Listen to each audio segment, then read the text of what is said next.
प्रश्न है, निम्नलिखित स्थितियों में चरों, अक्षरों और अंकगणितीय सक्रियाओं का प्रयोग करते हुए बीजीय व्यंजक प्राप्त कीजिए। ओके, हमें यहाँ पर कुछ स्टेटमेंट दी गई हैं और उनका हमें बीजीय व्यंजक यानी कि इस तरह से लिखना है। ओके, तो पार्ट 1 है संख्या y में से, अब ध्यान देना है y में से z को घटाना है, तो ये हो जाएगा y माइनस z, क्योंकि क्या कहा है y में से, तो इसलिए पहले y आ जाएगा। y में से z को घटाना, घटाना मीन्स माइनस करना, तो ये हो गया y minus z, this is the answer.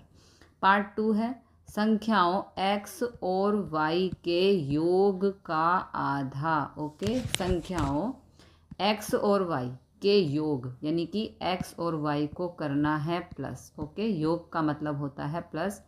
x और y के योग यानी कि x और y को प्लस करना है और उनका आधा, जब का आ जाए, का मतलब है यहाँ पर गुणा। ओके, का मतलब है गुणा और उनका आधा, तो संख्याओं x और y के योग यानी कि x प्लस वाई और उनका का मतलब गुणा, आधा, आधा मतलब 1/2। ओके, इसका मतलब x प्लस वाई को 1 से गुणा कर देंगे सीधा सीधा, तो वही आ जाएगा। और यहाँ पे मान लो कुछ नहीं है तो 1 है, तो 2 एकम 2, तो ये हो गया x प्लस वाई अपॉन में 2। पार्ट 3 संख्या z को स्वयं उससे गुणा किया जाता है। यहाँ स्वयं का मतलब है खुद से ही, संख्या z को उसके खुद से ही गुणा करना है। ठीक है, यानी कि संख्या z को z से ही गुणा करना है, तो ये हो गया z गुणा z, इसका मतलब है z स्क्वायर। ओके, z को z से गुणा किया तो इसका मतलब हो गया z का स्क्वायर यानी कि z का वर्ग। ओके, पार्ट 4 संख्याओं p और q के गुणनफल, गुणनफल का मतलब होता है गुणा। ओके, का 1/4, 1/4 का मतलब होता है 1/4 और का मतलब होता है यहाँ पर गुणा। ओके, p और q के गुणनफल यानी कि p और q को गुणा करना है और उसका का मतलब है गुणा, 1/4 का मतलब है 1/4। ओके, p और q के गुणनफल यानी कि p और q को गुणा करना है, का मतलब है गुणा, 1/4 का मतलब है 1/4। ओके, तो अब p और q को हमने गुणा कर दिया तो ये हो जाएगा pq। ओके, pq एकम pq और नीचे यहाँ पे कुछ नहीं है तो ये 4 एकम 4 यानी कि pq/4, this is the answer. Part 5 संख्याओं x और y के वर्गों को जोड़ा जाता है। अब वर्ग यहाँ पे क्या होता है, जैसे x की पावर 2 इसे हम कहेंगे x का वर्ग, जैसे y की पावर 2 इसे हम कहेंगे y का वर्ग, है ना। घात 2 को हम किसी भी संख्या का वर्ग या स्क्वायर कहते हैं। अब इसने कहा है x और y के वर्गों यानी कि x का वर्ग और y का वर्ग, तो ये x का वर्ग है और ये y का वर्ग है, को जोड़ा, जोड़ा मीन्स प्लस। ओके, जोड़ा मीन्स प्लस किया जाता है, x का वर्ग और y के वर्ग को जोड़ा जाता है, तो ये बन गया x² प्लस y²। ओके, 6 संख्याओं m और n के गुणनफल, आपको शॉर्ट में पहले धीरे धीरे करना है, आधा आधा करके। ठीक है, m और n के गुणनफल, तो सबसे पहले क्या हो गया, m और n की गुणा। ठीक है, m और n के गुणनफल, तो ये गुणा हो गई m और n की, के 3 गुने। अब 3 गुने का मतलब है यहाँ पे इस तरह से 3 गुना m और n के गुणनफल का भी 3 गुना, तो ये m और n का गुणनफल और इसका 3 गुना, ब्रैकेट डाल के इस तरह से यहाँ 3 लिख देंगे। अगर यहाँ होता 4 गुना तो यहाँ 4 लिख देते, अगर यहाँ होता 5 गुना तो यहाँ 5 लिख देते, इस तरह से। ओके, m और n के गुणनफल यानी कि m और n का गुणा करना है और उसका 3 गुना यानी कि 3 से गुणा कर देना है, में संख्या 5 को जोड़ना, जोड़ना मतलब प्लस। ओके, तो यहाँ पर हमने +5 कर दिया। दोबारा समझते हैं, m और n के गुणनफल यानी कि m और n का गुणा करना है, फिर उसका 3 गुना करना है, तो ये 3 गुना कर दिया, फिर 5 जोड़ना है, तो ये हमने 5 जोड़ दिया। अब हम इसे लिख सकते हैं, m और n को एक साथ लिख देंगे, 3mn। ओके, प्लस में 5, तो ये हो गया आंसर।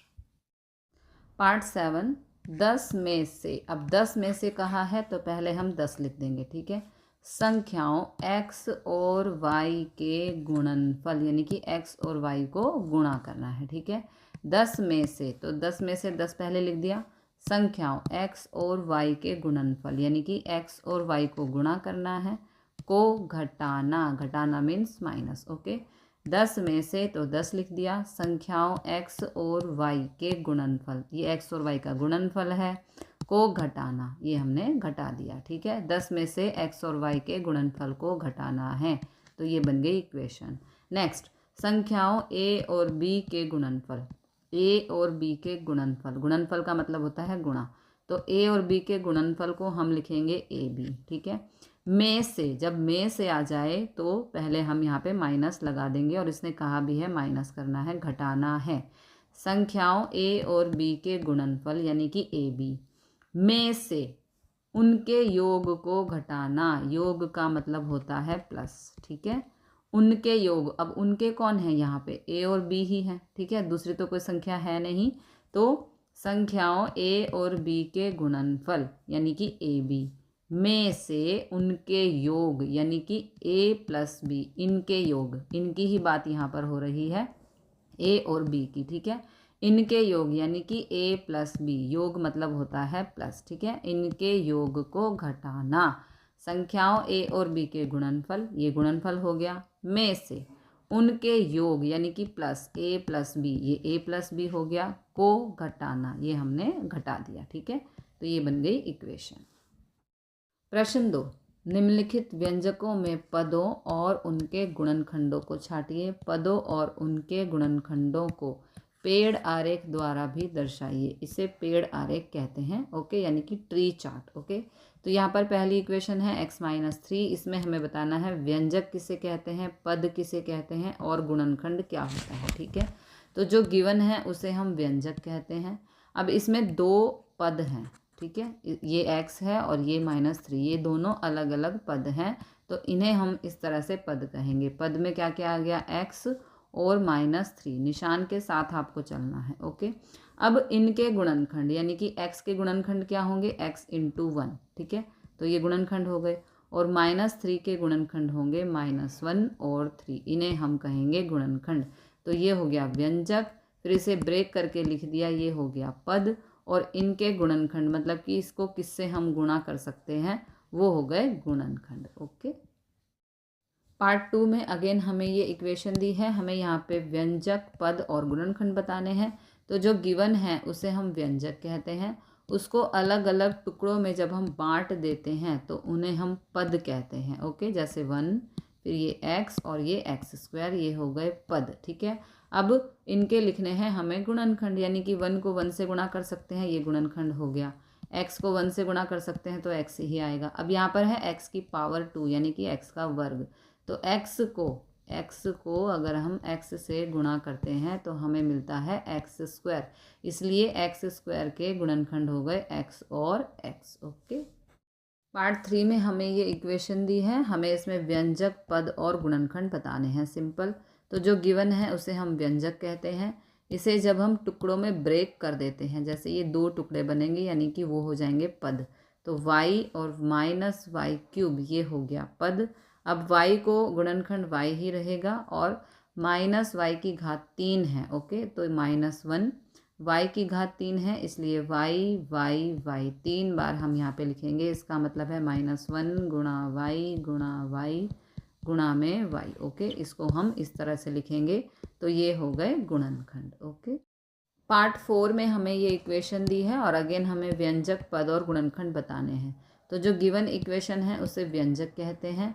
अब यहाँ पे देखो ये प्लस का निशान है। ठीक है, तो ये एक पद हो गया और ये दूसरा पद हो गया, इस तरह से हमने अलग अलग ये पद लिख दिए। ठीक है, अब इनको भी हमें ब्रेक करके लिखना है। कैसे, 5x, y2 है तो y को हम 2 बार लिख देंगे। इसी प्रकार यहाँ पर 7x2 है तो x को 2 बार ही लिख देंगे, और ये y। ठीक है, तो ये हो गए गुणनखंड, व्यंजक, पद और गुणनखंड। पार्ट 5 में ये हमें अगेन इक्वेशन दी है, व्यंजक, पद और गुणनखंड हमें बताने हैं। ओके, तो जो गिवन इक्वेशन है उसे व्यंजक कहते हैं। फिर देखो यहाँ पर ये प्लस और फिर ये आ गया माइनस, तो इस तरह से ये हो गए हमारे 3 पद। है ना, जहाँ पे निशान आ जाएगा वहाँ से अलग अलग पद हो जाएंगे। तो ये -ab 2b² और -3a², निशान को आपको हमेशा साथ में लेके चलना है। अब इसके गुणनखंड, अब ये -ab यानी कि -1ab, ओके, 2b², तो 2b की स्क्वायर है यानी कि b की पावर 2 है, तो b और b दो बारी लिख देंगे। यहाँ पर -3, a की घात 2 है तो इसलिए a को यहाँ पर दो बारी लिख देंगे। ये हो गए गुणनखंड। ओके, प्रश्न 2 का पार्ट 2, नीचे दिए व्यंजकों में पदों और उनके गुणनखंडों को छांटिए। ओके, ये हमें व्यंजक दिया है, हमें इसमें से पद और गुणनखंड को छांटना है। ओके, तो पद देखो कहाँ से होता है, जहाँ पे निशान आ जाए प्लस या माइनस का, वहाँ से पद अलग अलग हो जाते हैं। तो पद हमारे पास यहाँ पर 2 है, -4 यहाँ पे लगा देंगे, (5), ठीक है। अब इनके गुणनखंड, तो गुणनखंड देखो -4 गुणा x, ये गुणनखंड हो गए -4x के, और 5 का तो 5 ही रहेगा। ओके, पार्ट 2 में हमें व्यंजक दिया है, हमें पद और गुणनखंड बताने हैं। ओके, तो पद का मतलब होता है जहाँ से प्लस माइनस का निशान हो जाए वहाँ से पद अलग अलग हो जाते हैं। तो पद है इसमें -4x, कॉमा लगाना है, फिर है 5y। अब इनके हमें गुणनखंड बताने हैं, ठीक है। तो -4x यानी कि -4 गुणा x, ये हो गए -4x के गुणनखंड, इसके बीच में यहाँ पर बस गुणा लगा देनी है। इसी प्रकार 5 गुणा में y, ये हो गए 5y के गुणनखंड। पार्ट 3, तो पद इसमें क्या क्या होंगे, देखो यहाँ प्लस का निशान आ गया तो ये हो गया पद, 2 पद हैं, ठीक है। 5y, फिर कॉमा लगाना है ताकि हमें अलग से पद पता चले, और 3y²। अब इनके गुणनखंड, तो ये है 5 गुणा y, ओके, 5 और y के बीच में गुणा का निशान, और यहाँ पर 3 गुणा y की घात 2 है तो y को गुणा में 2 बारी हम लिख देंगे। इस प्रकार गुणनखंड हो गए 3 गुणा y गुणा y। ओके, पार्ट 4 में पद और गुणनखंड बताने हैं। तो पद, यहाँ पे प्लस का निशान है तो ये एक पद हो गया, ये दूसरा पद, इन्हें हम अलग अलग लिख देंगे और बीच में डाल देंगे कॉमा। अब इनके करने हैं गुणनखंड, तो इसके हो जाएंगे x गुणा y, और यहाँ पर सबको अलग अलग गुणा में लिख देना है। 2x की घात 2 है तो x को 2 बारी गुणा में लिख दिया, फिर y की घात 2 है तो y को 2 बारी गुणा में लिख देंगे। ये हो गए गुणनखंड और ये हो गए पद। ओके, पार्ट 5 में यहाँ पे देखो प्लस है तो ये एक पद हो गया और ये दूसरा पद, इन्हें हम अलग अलग लिख देंगे बीच में कॉमा लगाकर, ठीक है। और गुणनखंड, तो इसको हम लिख देंगे p गुणा q, और यहाँ पे तो q ही है तो ये q का गुणनखंड q ही रहेगा। ओके, अब करेंगे पार्ट 6। ओके, तो यहाँ पे सबसे पहले पद बताने हैं। देखो यहाँ माइनस का निशान आ गया और यहाँ पर प्लस का, तो ये अलग अलग 3 पद हो गए। तो इस तरह से कॉमा लगाकर हम अलग अलग पदों को लिख देंगे। अब इनके गुणनखंड हमें करने हैं, तो 1.2 गुणा में a गुणा में b, इस तरह से, फिर -2.4 और ये b है तो गुणा में b, फिर 3.6 a है तो 3.6 गुणा में a, ये हो गए गुणनखंड। ओके, पार्ट 7 में यहाँ पे ये प्लस है इसलिए ये हो गए अलग अलग पद, ठीक है। तो 3/4x, बीच में लगाएंगे कॉमा, और 1/4, 2 पद हो गए। अब इनके गुणनखंड, तो 3/4 गुणा में x, बिकॉज यहाँ पे x है तो गुणा में x, और ये 1/4 ही रहेगा। ओके, पार्ट 8 में यहाँ पर प्लस का निशान है इसलिए यहाँ से ये अलग अलग 2 पद हो गए, ठीक है। ये हो गया एक पद, ये हो गया दूसरा पद, पदों के बीच में कॉमा ज़रूर लगाना है, ठीक है। अब इनके गुणनखंड, तो 0.1, p की घात 2 है तो ये हो जाएगा p गुणा p, जितनी भी घात हो उतनी बारी हमें गुणा में ओपन करके लिख देना है। यहाँ पर 0.2, अब q की घात 2 है तो q को 2 बारी गुणा में लिख देना है। ये हो गए गुणनखंड। ओके, प्रश्न 3, निम्नलिखित व्यंजकों में पदों के संख्यात्मक गुणांकों जो अचर ना हो की पहचान कीजिए। ओके, तो यहाँ पर हमें कुछ व्यंजक दिए हैं, उनमें हमें पद और संख्यात्मक सहगुणक बताने हैं। तो ये व्यंजक 1 है। ओके, अब इसमें पद वो बताना है जिसके साथ कोई ना कोई अल्फ़ाबेट लगा हो। जैसे देखो यहाँ 5 है और यहाँ 3t² है, तो हम 5 को यहाँ पर नहीं लेंगे क्योंकि इसके साथ कोई भी अल्फ़ाबेट नहीं है जिसे हम चर कहते हैं, ठीक है। तो यहाँ पर हम लेंगे -3t² जिसके साथ कोई ना कोई अल्फ़ाबेट है ए से लेके जेड तक में। ओके, वही हमें बताना है। हमारा प्रश्न जो है यही है कि हमें वही पद लेना है जिसके साथ कोई ना कोई अल्फ़ाबेट है। तो यहाँ पे ये 2 पद हैं, इसमें से इस पद के साथ अल्फ़ाबेट है, तो इसे हम यहाँ लिख देंगे -3t²। अब इसमें से भी हमें सिर्फ नंबर लेना है। अगले में संख्यात्मक सहगुणक यानी कि अल्फ़ाबेट के साथ जो नंबर है उसे हम यहाँ पे लिखेंगे, जिसे कहते हैं संख्यात्मक सहगुणक। ओके, नेक्स्ट में 1 हम नहीं लेंगे, हम सिर्फ अल्फ़ाबेट वाले ही पद लेंगे। तो t² और t की घात 3। ओके, अब इनके साथ कोई नंबर वैसे तो नहीं है, लेकिन फिर भी हम मानते हैं कि t के साथ 1 है, t² के साथ भी 1 है और t की घात 3 के साथ भी 1 है। तो इन सभी का सहगुणक हो गया 1 1 1। Okay, next x + 2xy + 3y सभी के साथ अल्फ़ाबेट है, तो सभी पदों को हम यहाँ पर ले लेंगे। ठीक है, अब x की गुणा संख्यात्मक सहगुणक यानी कि x की गुणा हो रही है 1 से। 1 लिखा नहीं होता, लेकिन हम मानते हैं कि यहाँ पर 1 है।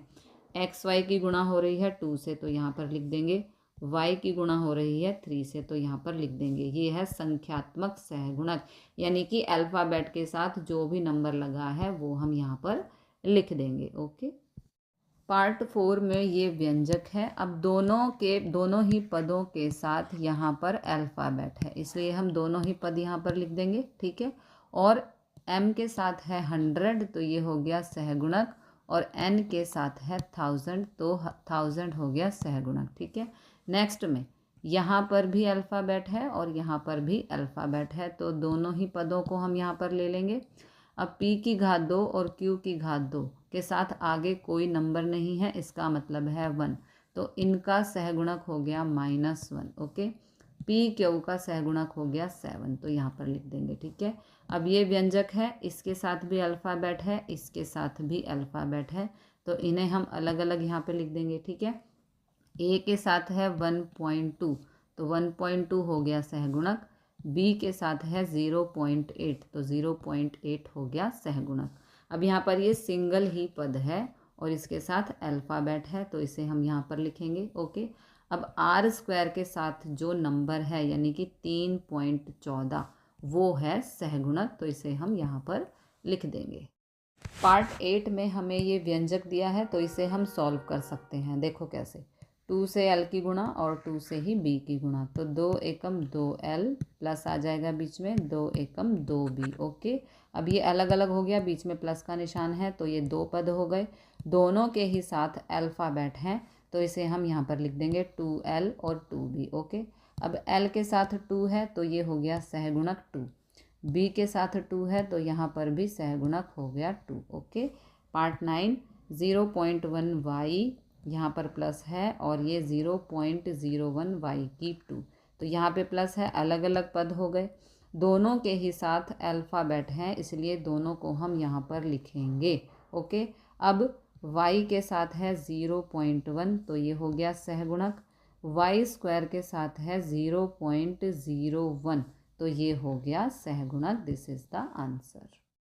प्रश्न 4 का पार्ट ए है, पद पहचानिए जिनमें x है और फिर इनमें x का गुणांक भी लिखिए। मतलब कि हमें वो पद पहचानने हैं, यहाँ पर व्यंजक दिए हैं, उसमें से वो पद पहचानने हैं जिनके साथ x है और फिर x का गुणांक यानी कि x के साथ जिस नंबर की हो रही है गुणा, वो हमें यहाँ पर लिखना है। ओके, तो पहला है y² x + y। ओके, तो पद जिनमें x है, इसमें x है, इसमें x नहीं है, तो हम इसको नहीं लिखेंगे। ओके, हमें वही पद यहाँ पे लिखना है जिसके साथ x है, तो y² x। ओके, अब x की गुणा हो रही है y² के साथ, यानी कि यहाँ पर x के साथ जो भी कुछ है वो हम यहाँ पे लिख देंगे, उसे हम कहेंगे x का गुणांक। x के साथ जो भी दूसरा कोई नंबर है या अल्फ़ाबेट है उसे हम यहाँ पे लिखेंगे और उसे कहेंगे x का गुणांक। Okay, part 2 13y² - 8yx। अब इसमें x नहीं है, इसमें x है, तो इसको हम यहाँ पर लिख देंगे। अब x के अलावा जो भी है वो x से गुणा हो रहा है उसे हम कहेंगे x का गुणांक, तो वो है -8y, उसे हम यहाँ पे लिख देंगे। नेक्स्ट x + y + 2, ये 3 पद हैं जिसमें सिर्फ एक ही x वाला है, तो उसे हम यहाँ लिख देंगे। x के साथ यहाँ पे कोई नंबर नहीं है, इसका मतलब 1 है। ओके, तो 1 हो गया x का गुणांक, तो इसे यहाँ लिख देंगे।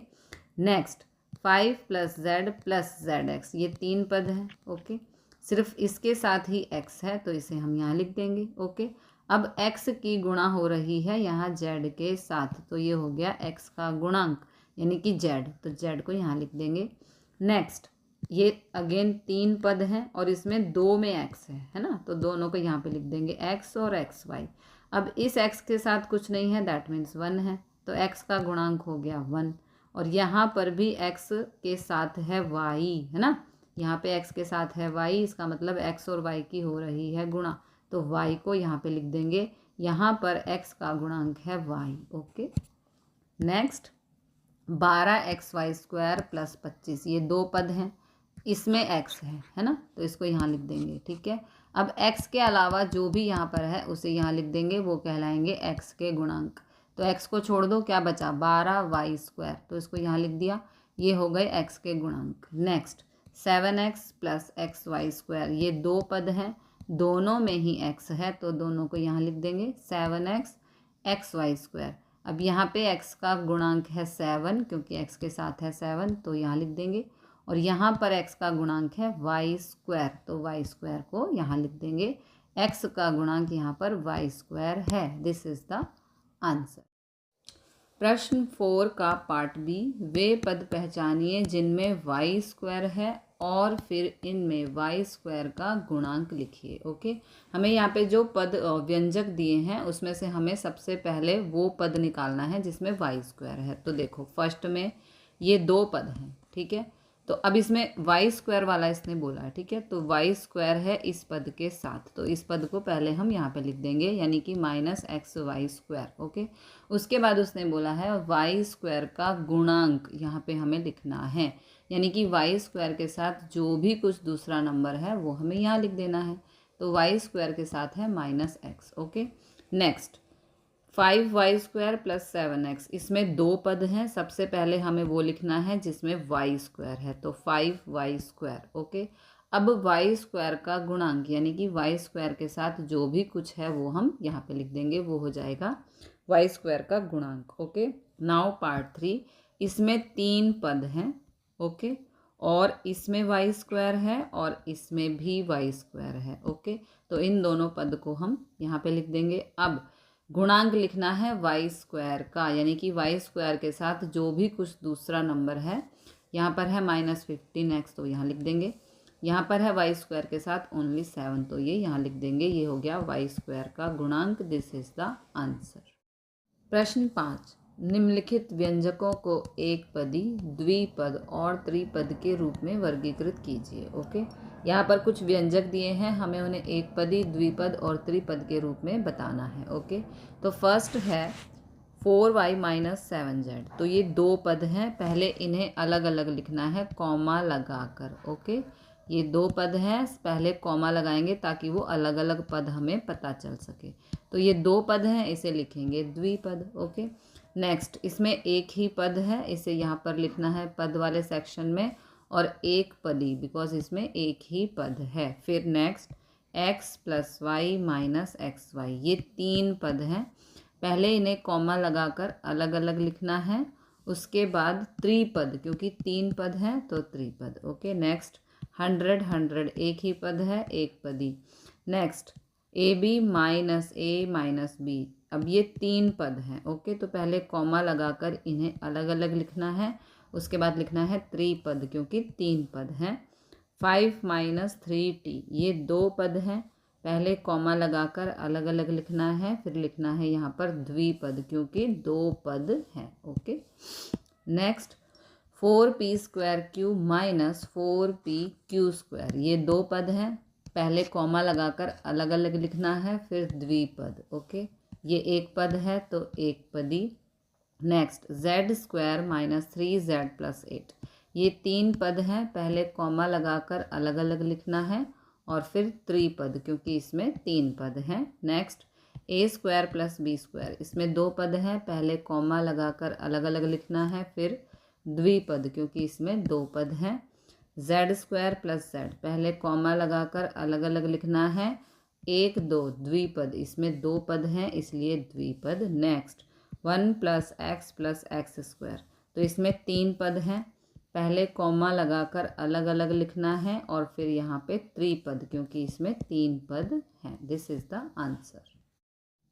प्रश्न 6, बताइए कि दिए हुए पदों के युग्म समान पदों के हैं या असमान पदों के हैं। ओके, अब इसमें हमें कैसे पहचान होगी? हमें पहचान होगी कि जिसमें चर का मतलब यहाँ पर है A to Z से कोई भी अल्फ़ाबेट हो सकता है। ठीक है, चर जिसमें समान होंगे उन पदों को हम समान कहेंगे और जिसमें चर अलग अलग होंगे उसे हम असमान पद कहेंगे। ओके, तो फर्स्ट में कोई भी चर नहीं है, ओनली नंबर्स हैं, तो ये हो गया समान। ओके, अब सेकंड में देखो, ये चर है x, A to Z में से कोई भी अल्फ़ाबेट यहाँ पे अगर दोनों पदों में है तो उसे हम समान पद कहेंगे।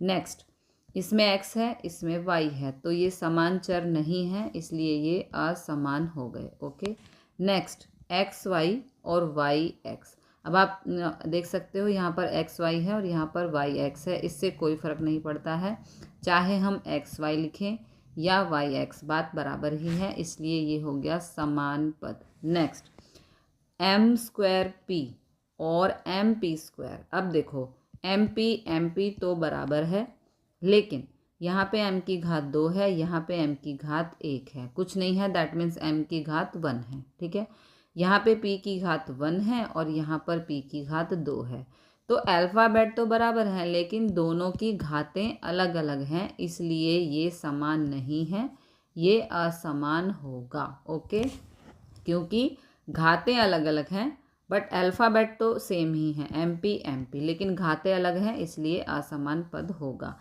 नेक्स्ट में भी सेम ही रीज़न है, देखो एक्स जेड है और एक्स जेड है, लेकिन यहाँ पे x की घात 1 है, यहाँ पे x की घात 2 है, यहाँ पे z की घात 1 है, यहाँ पे z की घात 2 है, इसलिए ये भी असमान पद होगा क्योंकि चर तो बराबर हैं लेकिन चरों की घातें अलग अलग हैं, इसलिए असमान पद होगा। This is the answer.